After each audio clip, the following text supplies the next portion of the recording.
또 천국은 마치 바다에 치고 각종 물고기를 모으는 그물과 같으니 그물에 가득함에 물가로 끌어내고 앉아서 좋은 것은 그릇에 담고 못된 것은 내어버리느니라. 세상 끝에도 이러하리라. 천사들이 와서 의인 중에서 악인을 갈라내어 풀무불에 던져 넣으리니 거기서 울며 이를 갈미 있으리라. 하나님의 말씀입니다. 아멘. 제 부친은요 부흥 목사님이었습니다. 부흥 목사님. 그래서 우리 아버님이 항상 부흥회마다 하시는 빼놓지 않고 하시는 설교 중에 하나가 최후 심판과 신자의 영생이라는 제목의 설교였습니다. 이 모든 성도들, 마지막 성도들뿐 아니라 우리 역사의 마지막에 있을 최후 심판에 대해서 경고하고 또 회개해야 할 것에 대해서 강조하는 그런 설교의 말씀이었습니다. 그런데 제가 교회사 공부하면서 보니까 여러분 미국의 Great Awakening 있잖아요. 1700년대 초에 조나탄 에드워즈로부터 또 위필드, 조지 위필드라는 이런 목사님들, 위대한 목사님들로부터 시작되었던 대부흥 운동의 주제는요 최후의 심판이었습니다. 최후의 심판과 신자들이 어떻게 그 심판을 그 심판에서 구원을 얻을 수 있을 것인가에 관한 그런 말씀이었습니다. 그런 의미에서 이것은 대단히 중요한 그런 주제이고 또 예수님도 이 주제에 대해서 매우 힘주어 강조하셨는데 요즘의 사람들이요 그거 뭐 별로 그 논리적이지 않고 이성적이지 않다고 사람들이 잘 받아들이지 않고 듣기를 싫어하는 그런 경향이 있어서 어느 순간에 교회에서 자꾸 마지막 때에 관한 이야기들을 잘 하지 않게 되는 그런 경향이 있어 오지 않았는가 생각을 합니다. 그러나 마지막 때는 온 것 아니겠습니까? 그리고 마지막 때에 있어야 할 일들에 대해서 우리가 미리 알고 잘 준비를 해야 하지 않겠습니까? 그런 의미에서 우리 주님이 가르쳐 주신 비유의 말씀을 통해서 오늘 주님이 주신 교훈을 얻고자 합니다. 오늘 본문의 말씀은요 분명히 최후 심판에 대한 말씀입니다. 마지막 때에 있을 일에 대한 말씀이에요. 그물 안에 고기들이 잔뜩 모여 있습니다. 그물 안에 모여 있을 때는 이 고기가 좋은 고기인지 나쁜 고기인지에 분간이 없습니다. 물론 좋은 고기도 있고 나쁜 고기 있지만 그것들이 다 같이 그물 안에 섞여 있게 마련입니다. 그러나 이 좋은 물고기와 나쁜 물고기를 가질 때가 온다 말씀입니다. 좋은 물고기는 그릇에 담고 못된 것은 내어버린다라는 것이 우리 주님의 말씀입니다. 그 이후에 마태는 그가 참 즐겨서 사용하는 문구 있지 않습니까? 거기서 울며 또는 슬피 울며 이를 갈미 있으리라 라고요.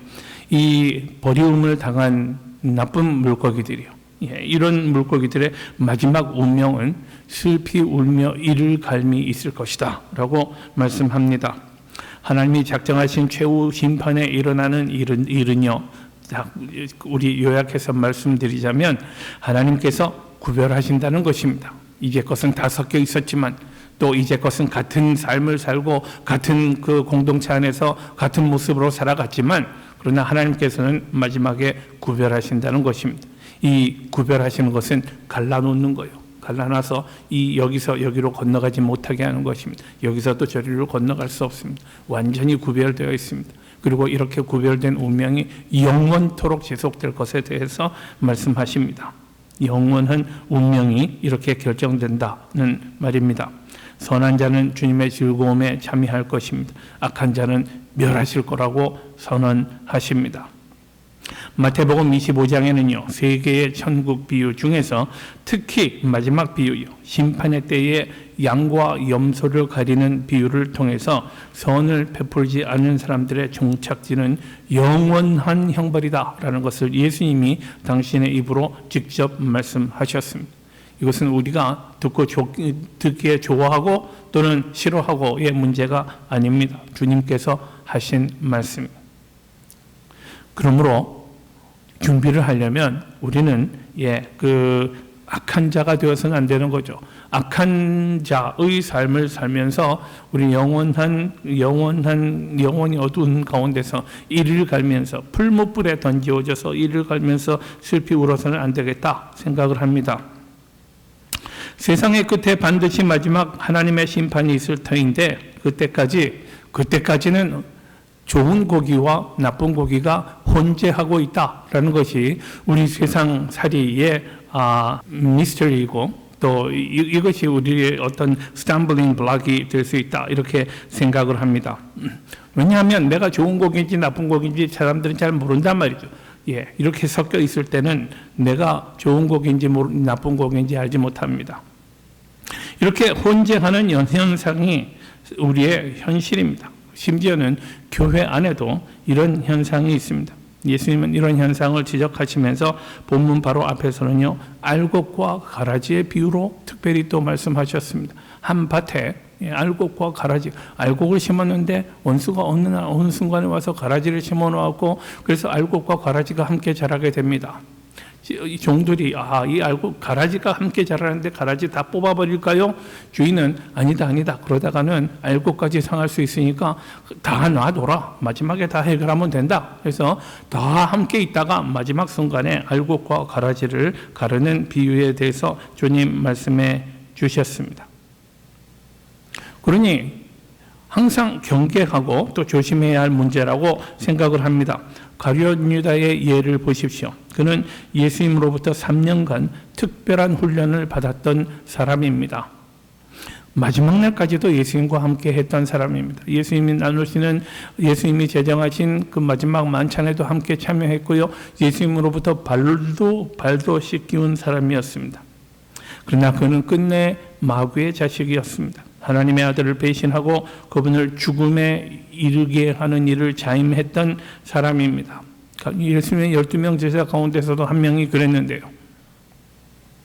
가룟 유다 이후에 초대교회 시절에도 역시 교회 안에는 많은 문제들이 있었습니다. 이 초대교회가 성령 충만하고 참 그 은혜로운 교회이기만 했던 것이 아니죠.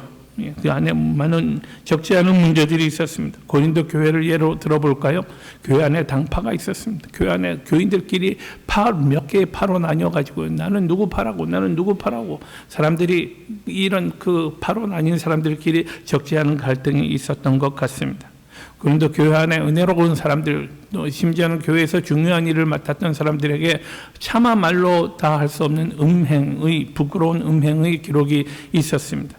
교인들 간에 서로 송사를 합니다.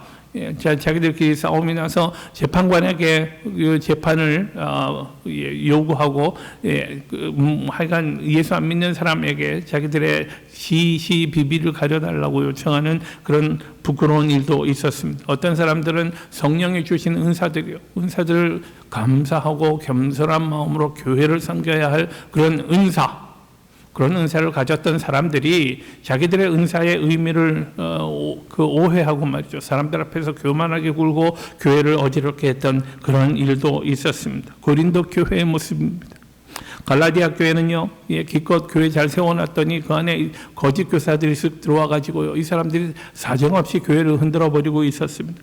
데살로니가 교회도 거짓 교사의 문제가 있었던 건 마찬가지입니다. 거기다가 교리적인 문제가 있었습니다. 이 사람들은 종말을 잘못 이해해가지고 일도 하지 않고요, 주님 어서 오시옵소서 이런 사람들로만 가득 차 있었습니다. 이렇게 교회 안에도 언제나 우리가 선한 일만 벌어지는 것 아니고요, 때로는 가슴을 치며 너무나 그 고통스럽고 안타깝게 생각할 일들이 교회 안에서도 여전히 벌어지고 있더란 말입니다. 교회 안에도 선한 존재가 있고요, 교회 안에도 악한 존재가 있습니다. 알곡이 있는가 하면 가라지가 함께 존재하고 있습니다. 그러나 성경이 한 가지 분명하게 지적하는 사실은 이것입니다. 마지막 때가 오는데 그 마지막 때에는 하나님이 분별하신다는 거예요. 갈라놓는다는 것입니다. 마지막 때에는 반드시 이들을 갈라내는 심판이 있을 거다라고 하나님은 말씀합니다. 그리고 그때 악한 사람들은 따로 구별되어서 풀무불에 던져져서, 풀무불은 아시죠? 화로요. 일부러 뜨겁게 만들어서 쇠나무 이런 것들을 녹여내기 위해서 엄청나게 뜨겁게 만드는 불입니다. 그 불에 던져버린다고 했습니다. 그 불에 던져져서 슬피 울며 이를 갈미 있을 것이라. 그러나 그때는 이미 늦었다라는 것이 성경의 분명한 증언입니다. 이렇게 나쁜 사람들, 악한 사람들이 있는데 한편 더 어려운 문제는 뭐냐 하면 사람들이요 이렇게 분명하게 나뉘지 않는단 말입니다. 예, 이 사람은 나쁜 사람, 이 사람은 좋은 사람인 게 아니고요. 나쁜 사람인 것 같으면서도 선한 구석이 있는 것 같고, 선한 구석, 굉장히 괜찮은 사람인 것 같은데도 악한 구석이 있고 하는 사람들이 있다. 아니, 우리 모두가 사실은 그렇다라는 것이 더더욱 어려운 문제입니다. 우리 안에 지킬 박사도 있고 하이드 치도 있다는 말입니다. 우리 안에 선한 구석이 있고 악한 구석이 함께 존재하고 있습니다. 그래서 사도 바울이 가슴을 치지 않습니다. 내가 마음으로는 주의 뜻대로 살기를 원하지만 그러나 이 죄악 때문에 이 죄가 죄로 하여금 내가 원하는 선은 행치 아니하고 항상 내가 후회하는 일을 선택하게 만든다라고 그는 탄식을 합니다. 그래서 죄가 무서운 겁니다.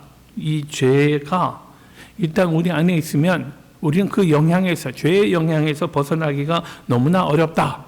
예, 바로 이 사실이 죄의 악한 영향이라는 것을 우리가 경계하고 또 조심해야 합니다. 그래서 예수께서는요, 요한복음 8장에서 말씀하십니다. 진실로 진실로 너희에게 이르노니 죄를 범하는 자마다 죄의 종이라 라고 선언하십니다. 그죠? 죄를 범하면 죄의 종이 되고 만다라는 것입니다. 죄를 짓고 회개하지 않을 때 회개하지 않은 그 죄가 우리 삶을 다스리게 된다는 말입니다. 그래서 우리는 죄의 저주 아래 있을 수밖에 없는 존재가 됩니다. 한편으로는 우리 이 죄에 계속 죄로 인한 이런 마음의 가책도 있을 수 있고요. 우리 안에 하나님께서 알게 하시는 그런 그 선과 악의 그런 분간이 있지 않습니까? 그래서 내가 죄 가운데 거할 때 마음의 가책을 떨어버릴 수가 없습니다. 그런데 이거보다 더 고통스러운 문제는 뭐냐 하면 다시 죄를 지을 수밖에 없는 그런 노예 상태, 죄의 노예 상태가 되고 만다는 말입니다. 그래서 우리는 옛날은 말 쉽게 하지만요, 바늘도둑이 소도둑 된다고 우리는 그냥 웃으면서 듣는 얘기입니다만은 이것이 얼마나 심각한 문제인지 모릅니다. 맨 처음엔 요만큼만 잘못했어요. 그런데 그 다음부터는요, 점점 우리가 담대해져 가지고 죄의 문제에 대해서 둔감해지고요, 마음이 더욱 담대해집니다. 또 그 다음엔 이 정도 한번 해보고요, 이 정도도 한번 해봤습니다. 아무 문제가 없거든요. 편리합니다. 괜찮습니다. 그래서 점점 더 우리는 악의 구렁텅이로 빠져들어가게 된다는 말입니다. 그래서 마침내 스스로의 힘으로는 죄악의 사슬에서 헤어나지 못하고 거듭거듭 죄를 지을 수밖에 없는 상태가 되어버린다는 말입니다. 이것을 죄의 저주, 죄의 종의 상태가 되는 것으로 예수님은 표현하셨습니다. 죄의 악순환. 그러나 이런 선과 악이 혼재하는 상태가 영원히 지속되는 것은 아닙니다. 마지막에 이 상태가 끝나버리는 그 어느 순간이 있다는 말입니다. 종말은 심판을 통해 이루어집니다. 주께서 오실 때 주님께서 오셔서 선과 악을 가르실 것입니다. 양과 염소를 가르실 것입니다. 그때 좋은 고기와 나쁜 고기의 운명이 영원히 갈리게 됩니다. 이것이 예수님이 재림하실 때 일어날 놀라운 일입니다. 하나님의 날, 하나님의 최후의 심판은 성경에 나타난 일관된 주제입니다. 결코 소홀히 생각할 수 없고 가볍게 지나칠 수 없는 일입니다. 그러니까 반드시 일어날 일이기 때문에 그렇습니다.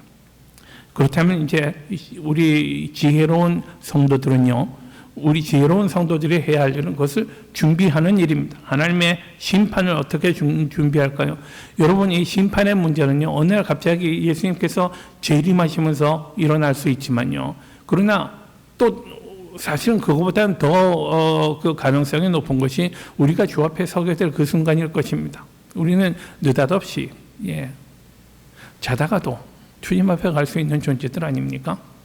이건 우리가 무슨 컨트롤할 수 있는 문제가 아닙니다. 그러니 내일이라도 우리 언제든지 주님 앞에 설 수 있는 존재예요. 그때에 주님께서 그래, 너는 선한 삶을 살았구나, 너는 참 나의 자녀다운 삶을 살았구나 말씀하실지, 아니면 너는 죄의 종노릇하다가 내 앞으로 왔구나 라고 주님이 우리를 책망하실지는 우리가 준비하기에 달린 문제라고 생각을 합니다. 좋은 신자가 되어야죠. 그래서요, 그물에 걸릴 수 있는 충실한 좋은 고기가 되어야 합니다. 이제 좋은 신자, 내가 좋은 신자인가 아닌가를 구분할 수 있는 판별식을 좀 드리려고 그래요. 세 문제, 세 가지입니다. 세 가지만 생각하면 됩니다. 첫 번째는요, 내게 변화가 있는가? 내가 예수 믿고 난 다음에 나에게 변화가 일어나고 있는가? 예수님 같은 모습으로 달라지는 변화가 있는가? 내 신앙생활은 발전하고 있는가를 보셔야 합니다. 삶의 구체적인 변화가 있고 이런 변화가 열매로 나타나는가? 변화는 나타나게 마련이죠. 우리가 변화하는데 어떻게 아무런 그 열매가 없을 수 있겠습니까? 반대로 열매가 없다면 말로는 내가 아무리 변화를 외쳐도 변화가 없는 거죠. 열매가 없는데. 이것은 열매와 변화와 열매는요, 이 동전의 양면과 같은 관계라고 생각합니다. 앞에 있으면 뒤가 있는 거예요. 변화가 있으면 열매가 있게 되어 있다는 말입니다. 그런데 이렇게 되기 위해서 해야 할 중요한 일은요, 교회의 품을 떠나지 않는 것입니다. 교회의 품을 떠나지 않는 거예요. 지난주에도 우리 최군임 목사님 성수주의를 하는 문제에 대해서 힘주어서 말씀하셨는데요. 교회의 품을 떠나지 말아야 합니다. 교회는 어머니라고 캘빈 선생은 말했습니다. 어머니의 품이. 제가 최근에 그 목회 상담학 공부를 할 기회가 있었는데요. 그때 한 사람 우리들의 품성이요, 사람들의 그 인품이 만들어지는 거는요, 이 말하기 전, 자기 입으로 말하기 이전에 엄마가 나에게 가르쳐 주는 모든 것을 그 무비판적으로 받아들이던 그 시기가 있잖아요. 영유아기요. 영유아기 시대 엄마에게 어떤 양육을 받았는가에 따라서 사람을 일생 동안 좌우하는 인품이 결정된다고 그럽니다. 어머니의 품이 그렇게 중요하다고요. 좋은 어머니가 좋은 아이를, 좋은 사람을 양육하는 거죠. 좋은 어머니 품에서 자란 사람은 괜찮은 사람이 된다라는 그런 말씀입니다. 그런데 칼빈 선생은 교회를 이런 어머니에 비유했습니다. 우리는 교회 안에서 자라가지 않습니까? 우리는 교회 안에서 배우고 훈련받습니다. 양육을 받습니다. 사랑을 받습니다. 교회 안에서 보호를 받습니다. 그러니까 교회 안에서 섬기고 교회 안에서 보호받고 교회 안에서 자라가야 한다 말입니다. 물론 핑계야 많습니다. 이거 일주일에 내가요 6일간 계속 일하는데 일주일 썬데이 한 번 쉬는 날인데 그때 썬데이 쉬는 날 가족 일도 많이 봐야 되고 볼 일이 얼마나 많은지 모릅니다. 또 교회 예배 시간이 그렇게 좋지는 않네요. 예배 시간이 그래서 핑계야 얼마든지 있습니다. 교회 생활 열심히 하기 어려운 수십 가지의 이유가 있습니다만은 이런저런 핑계를 대면서 교회 생활 등한히 했을 때에 그 결과에 대한 책임은 누가 져야 합니까? 고스란히 자기 몫입니다. 자기가 잘하지 못했던 거예요. 아무도 탓할 수 없습니다. 자기 신앙 잘못한 것에 대해서 누구 탓을 하겠습니까? 교회 목사님이 조금 시원찮아서 그런 핑계 될 수 있겠어요? 교회 생활은 결국 자기 책임입니다. 교회 생활을 성실히 못한 사람들은 결국은 어머니 품에서 바른 양육을 받지 못하는 것과 다르지 않다는 사실을 지적하지 않을 수 없습니다. 한참 자라가야 할 시기에 적절히 양육받지 못해서 일생을 어두움 가운데 살아간다면 참 안타까운 일이 아닐 수 없습니다. 교회에 대한 폴 틸리의 견해를 잘 밝힌 글이 있습니다. 폴 틸리는 이렇게 말합니다. 나는 교회를 떠나서는 기독교를 생각할 수 없다. 기독교는 교회와 불가분의 관계에 있단 말입니다. 비록 교회에 문제가 많다 하더라도 기독교가 교회를 떠나서는 존재할 수 없다라고 그는 분명히 말합니다. 그 이유가 뭔가 하면요. 먼저 첫째, 우리는 교회 안에서 그리스도의 사랑을 체험하기 때문이다. 우리는 교회 안에서 이런 사랑을 주기도 하고 받기도 해요. 근데 교회에서 말하는 사랑은요, 그냥 당신이 그런 말 하니까 우리가 사랑하는 거예요 하는 정도가 아니라 당신은 좀 부족하고 당신은 문제가 많아도 그래도 주께서 당신을 사랑하십니다. 무조건 사랑하십니다. 라는 사랑이에요. 우리가 교회에서 경험하는 사랑은 그런 사랑입니다. 먼저 교회에서 사랑을 체험할 수 있기 때문에, 두 번째는요, 교회에서 하나님을 예배하기 때문이라고 그럽니다. 하나님을 예배하기 때문에. 예배가 뭔데요? 우리가 하나님 앞에 나오는 거 아닙니까? 하나님 앞에 나와서 하나님 저 여기 있어요. 하나님 지난 한 주간 동안에도 나와 동행하셔서 내 삶에 그래도 이런저런 열매를 거둘 수 있었어요. 안전하게 지켜주셨고 우리 가족들 행복하게 잘 지나게 해주셨어요. 제가 하나님 앞에 진심으로 감사드리기를 원합니다. 내 사랑을 주님 받아주세요 라고 하는 것이 예배 아닙니까? 하나님을 찬양하고 하나님의 이름을 높이고요. 그분의 말씀을 경청하고 내가 주님 자녀로서 주님의 말씀대로 살겠습니다 결단하고 돌아가는 것, 이것이 예배의 본질 아닙니까? 그래서 이 하나님과의 만남이 예배를 통해서 이루어지기 때문에 교회는 절대적으로 필요하다라고 합니다. 또 세 번째는요, 교회에서 복음이 선포되기 때문입니다. 복음이 선포되기 때문에, 복음이 선포되고 복음을 듣고 하는 이 일이 교회를 통해서 이루어지기 때문에 교회가 꼭 있어야 한다라고 그는 말합니다. 네 번째는요, 교회가 성경을 바로 해석해 주기 때문이다 라고 말합니다. 성경을 우리가 어디서 배우나요? 물론요, 혼자서 성경 공부 열심히 한 분들이 계세요. 그런데 혼자서 열심히 공부하면 옛날 그 박태선 같이 되는 거 아니에요? 예, 이상한 사람들이요. 교회의 지도가 필요하다는 말입니다. 교회의 지도. 모든 사람들로 하여금 바른 신앙에 서도록 지도하는 것이 교회이기 때문에 교회가 중요하다라고 말합니다. 이렇게 교회 생활을 통해서 자라가면서 인격이 변화해가고, 이런 변화해가는 인격이 내가 크리스찬인가 아닌가를 입증하는 그런 증거가 된다는 말입니다. 여러분, 말로만 주여 주여 하는 사람들, 말로만 주여 주여 하는 사람들이 얼마나 많습니까만은 그것은 충분치 않습니다. 사실 당신 예수 믿느냐 그럴 때요, 예수님이야 믿지요 라고 대답하는 사람이 대부분입니다. 그죠? 뭐 그분 믿는다고 내가 말을 하는 게 뭐 그렇게 어렵겠습니까? 안 믿는 사람들도, 또 심지어는 마귀들도 하나님이 있고 예수님이 존재하는 사실을 믿습니다. 그러므로 믿는다라는 말로만의 고백으로는 충분치 않고요, 예수님 때문에 일어나는 구체적인 변화가 있는가가 증거가 됩니다. 구체적인 변화요. 내 성격이 달라졌는가요? 이전에는요, 막 내 성질을 부렸어요. 화나면 상도 뒤집고 말이죠. 화나면 사람들 멱살도 붙들고 마음대로 패기도 하고 그랬어요.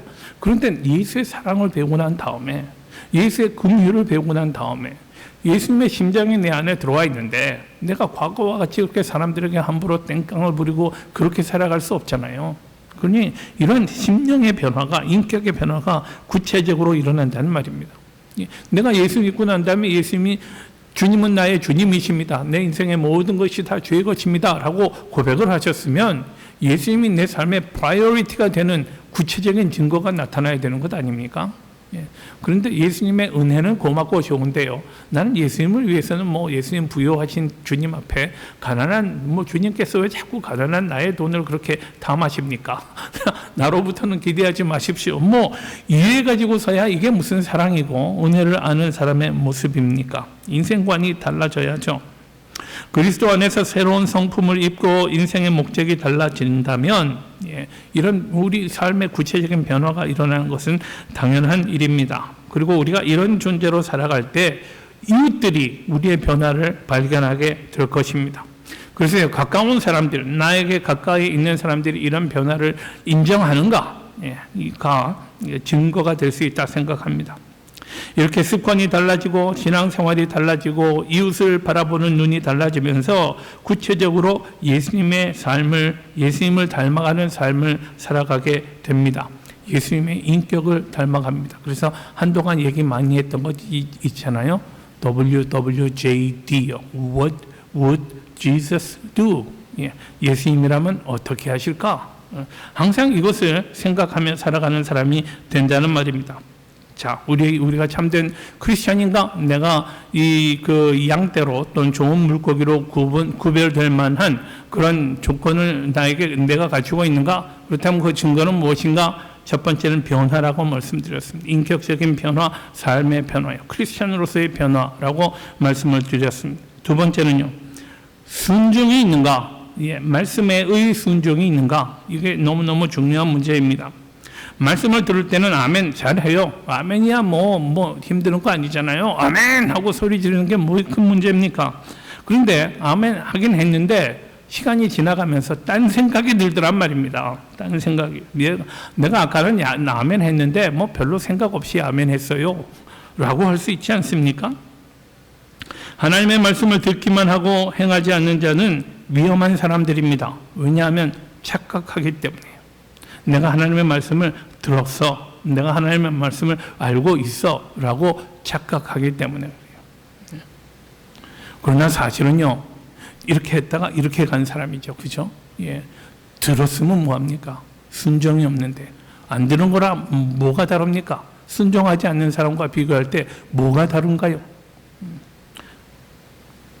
말씀대로 행하지 않는 사람은 믿음이 없는 사람이라고 주께서 말씀하십니다. 그런데 이런 사람은요, 자기가 예수 믿는다, 잘 믿는다고 생각합니다. 그러니 스스로 말씀을 듣는 것만으로 자기 자신을 속이는 사람들이 있습니다. 말씀에 순종이 있는가? 이게 너무나 신앙생활의 중요한 기준입니다. 순종이 뭡니까? 순종이요. 예. 순종은 하나님의 말씀 그대로 사는 것입니다. 하나님은 우리에게 뭐뭐 하라라고도 말씀하셨고요. 또 어떤 것들은 하지 말라라고도 말씀하셨습니다. 그럼 하나님이 하라 하신 것은 하고요.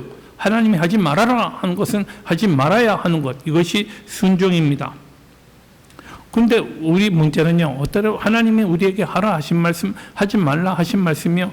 때로는 내가 납득이 안 돼요. 하나님 왜 그렇게 하셨지? 도무지 이해가 안 될 때가 있습니다.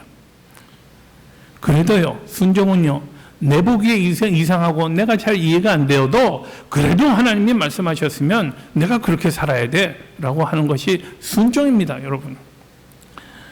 순종에는, 이렇게 하는 순종에는 엄청난 상급도 있습니다.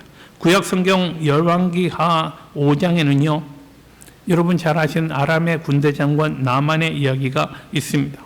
나만은 당시에 신흥 강국 아람의 군대 장관이었습니다. 여러분, 정복 전쟁의 시기에 군대를 다스리는 자는요, 최고 권력자입니다. 예, 왕 바로 아래요. 예, 왕이 최고라고는 하지만 실제로 권력을, 군사력을 가지고 있는 사람이니까 대단한 힘을 가진 사람이죠. 나만은 그런 사람이었습니다. 하나 남부러울 것 없는 사람이었습니다. 그런데 성경은요, 그러나 그는 문둥병자였더라 라고 말합니다. 이 하나가 그의 모든 행복을 한순간에 다 앗아갈 수 있는 너무너무 고통스러운 문제였습니다. 문둥병자였다는 거예요. 그가 그래서 자기 문제를 해결하기 위해서 엘리사를 찾아갑니다. 그랬더니 열왕기하사 하 5장 10절에 보면요, 엘리사가 사자를 통해서 나만에게 하는 말이 있습니다. 너는 가서 요단강에 몸을 7번 씻으라. 내 살이 여전하여 깨끗하리라. 요단강 가서 몸을 7번 씻으면 내가 나을 거야 라고 엘리사가 말을 합니다. 그것도 직접 이야기하는 것 아니라 종을 시켜서 보냈단 말이죠. 상대는 나만이라는 사람요, 아람 왕국의 실질적인 그 2인자, 아람 왕국. 그러니까 그가 마음만 먹으면요, 이 간단하게 이웃나라 하나 망가뜨리는 건 문제가 아닌 그런 힘을 가진 사람이었습니다. 근데 그에게 엘리사가 직접 가지도 않고요, 종을 시켜가지고 저 요단강 가서 몸을 7번 씻으면 돼 라고 말을 해 온 거죠. 그가 직접 나와서 머리를 조아리면서 환영하고 이렇게 하면 될 것입니다. 이렇게 겸손하게 말하는 게 아니고요, 종을 시켰단 말이죠. 그러니 이 무리한 것을 일단 그가 참을 수 없었으리라 생각을 합니다.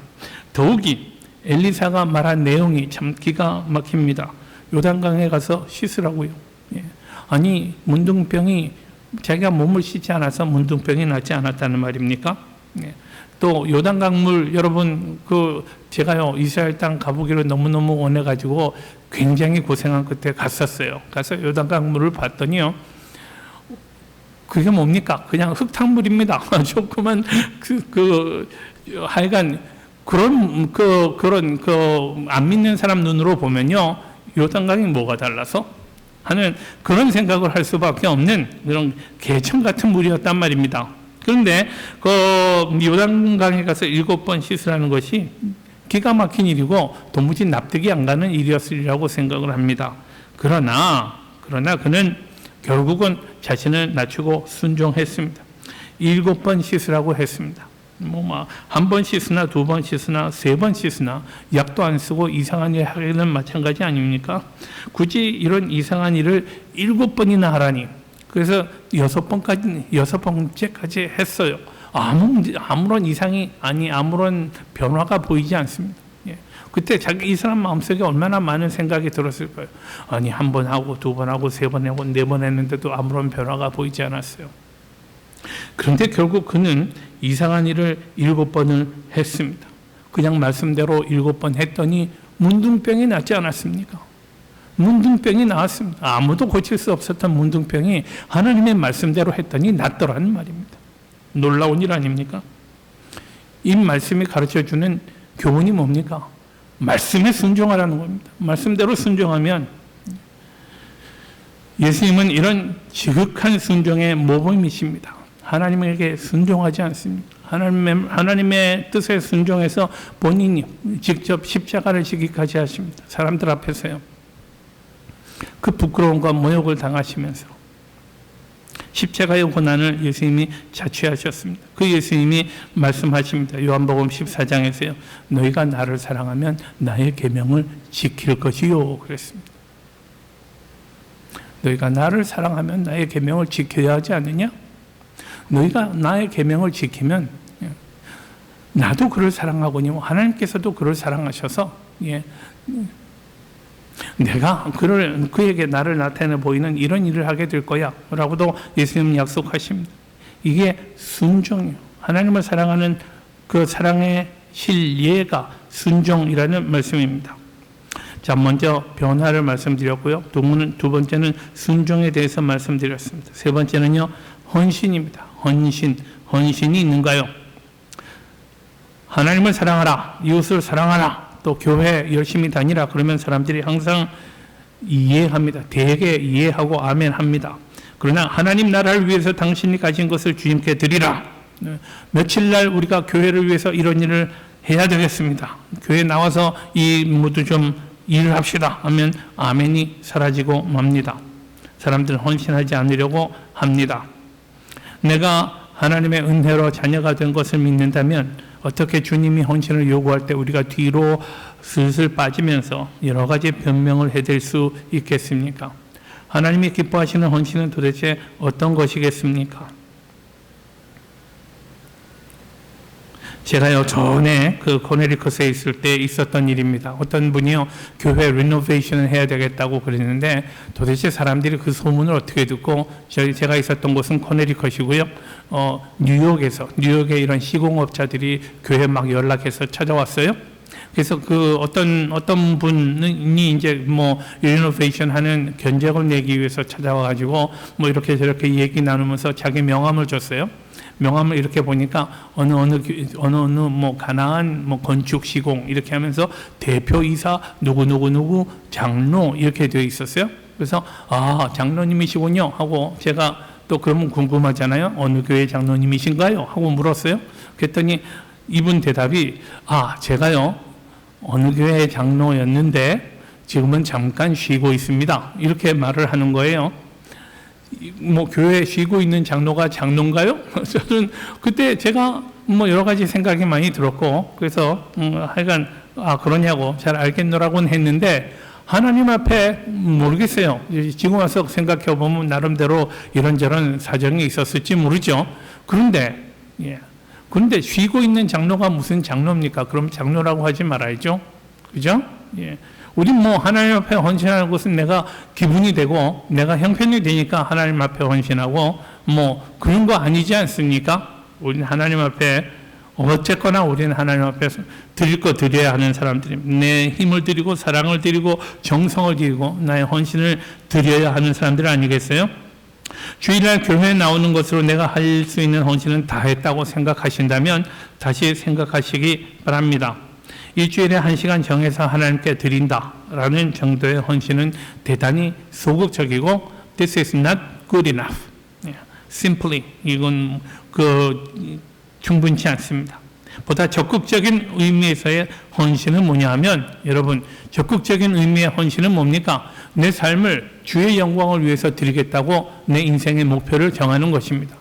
내 인생의 목표가 내 삶이 주님께 영광이 되는가? 예, 이것을 항상 의식하고 사는 것이요. 이것이 참된 헌신이라고 생각합니다. 하나님께서 기뻐하시는 일을 위해서 매일 신실하게 살겠다라고 하는 결심이요. 헨리 나우엔의 말을 빌리면 이것이야말로 우리가 할 수 있는 가장 위대한 도전이요. 매 순간 결정해야 할 신실한 삶입니다. 라고 그는 말합니다. 당신이 먹고 마시고 일하는 것이 더 이상 하나님의 영광을 위한 것이 아니라면 지금 당장 그만두시오. 라고 그는 말합니다. 그렇습니다. 우리가 먹고 마시는 것마저도 하나님을 기쁘시게 하기 위해서요. 물론 우리 먹을 때는 즐거운 마음으로 먹죠. 그죠? 그런데 그 먹은 결과 내가 먹고 마시고 내가 좋아하는 일들, 기뻐하는 일들까지라도 하나님께 영광이 되겠다. 하나님의 영광이 되게 하시겠다. 내가 이 일을 통해서 하나님의 영광을 드러낼 수 있도록끔 그렇게 살겠다라는 삶의 동기가 분명한 사람, 이런 사람이 진실한 자세의 헌신을 드리는 사람일 것입니다. 제가 존 칼빈 선생 말을 다시 합니다. 주님께서 우리를 구원하신 목적이 어디에 있는지 아는가? 우리 자신과 우리 모든 지체를 그분에게 거룩하게 드리도록 하기 위해 주께서는 우리를 구원하셨다 했습니다. 우리 모든 것을 다 주님 앞에 드릴 수 있도록 하나님이 우리를 구원하신 거예요.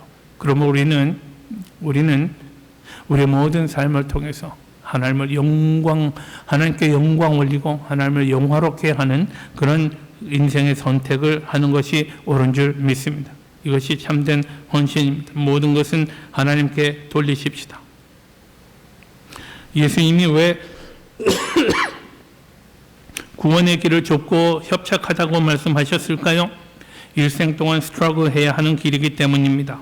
우리가 안일하게 배두드리면서 갈 수 있는 길이 아닙니다. 선택해야 하는 일이요. 이 일과 저 일 사이, 하나님을 기쁘시게 하는 일과 나를 만족해 하는 일, 하나님을 영화롭게 하는 일과 사탄의 유혹에 빠지는 일 사이에서 우리는 끊임없이 선택하며 살아야 합니다. 그리고 하나님을 기쁘시게 하는 선택을 하기가 사실은 쉽지 않습니다. 그래서 사도 바울은요, 일생 동안 표대를 향해서 일로 매진해야 한다라고 그렇게 말합니다. 자신을 쳐야 한다고 그렇게 말합니다. 끊임없이 내 안에서 갈등하는 두 마음이 있는 것이 우리의 현실인데, 이 두 마음 사이에서 항상 하나님을 기쁘시게 하는 선택을 하며 살아가는 것이 크리스천의 삶인 줄 믿습니다. 이제요, 사도 바울이 마지막에 자기 인생의 마지막 부분에서요, 그 디모데에게 줬던 빌립보 교회죠. 빌립보의 교회에 줬던 교훈의 글을 우리 읽으면서 오늘 말씀을 마무리하려고 합니다. 빌립보서 3장 12절부터 14절 말씀입니다. 내가 이미 얻었다 함도 아니요 온전히 이루었다 함도 아니라 오직 내가 그리스도 예수께 잡힌 바 된 그것을 잡으려고 쫓아가노라. 형제들아, 나는 아직 내가 잡은 줄로 여기지 아니하고 오직 한 일, 즉 뒤에 있는 것은 잊어버리고, 같이 읽을까요? 앞에 있는 것을 잡으려고 표대를 향하여 그리스도 예수 안에서 하나님이 위에서 부르신 부름의 상을 위하여 쫓아가노라. 아멘. 우리 좋은 고기의 길은 앞에서 말씀드린 세 가지요. 변화가 있는가, 순종이 있는가, 헌신이 있는가를 늘 생각하면서 하나님을 향한, 나를 향한 하나님의 목적을 이루고, 이 목적을 이루기 위해서 힘껏 매진하는 삶인 줄 믿습니다. 우리 모두에게 주께서 은혜를 베푸셔서 이런 삶을 열심히 살게 하시고, 주 앞에 섰을 때에 착하고 충성된 종아라고 칭찬하시는 하나님의 음성을 듣는 귀한 복이 있으시기를 축원합니다. 기도하십시다. 고마우신 주님, 오늘도 우리가 기쁨으로 예배에 나와서 아버지 하나님께 우리의 모든 정성을 드릴 수 있게 인도하시니 감사합니다. 주님 주신 말씀 받고 마지막 때에 하나님 앞에 인정받는 사람으로 우리가 설 수 있도록 우리가 준비해야 할 인생길을 알려주셨사온즉 주님 주신 말씀 붙들고 살아가도록 인도하여 주옵소서. 성령께서 우리의 삶을 늘 주장하여 주시고 하나님을 기쁘시게 하고 하나님을 영화롭게 하는 그런 결단을 우리 삶의 매 순간 지혜롭게 내리는 주의 백성들 되게 주의 영이 우리를 주장하여 주옵소서. 예수님의 이름으로 기도하옵나이다. 아멘.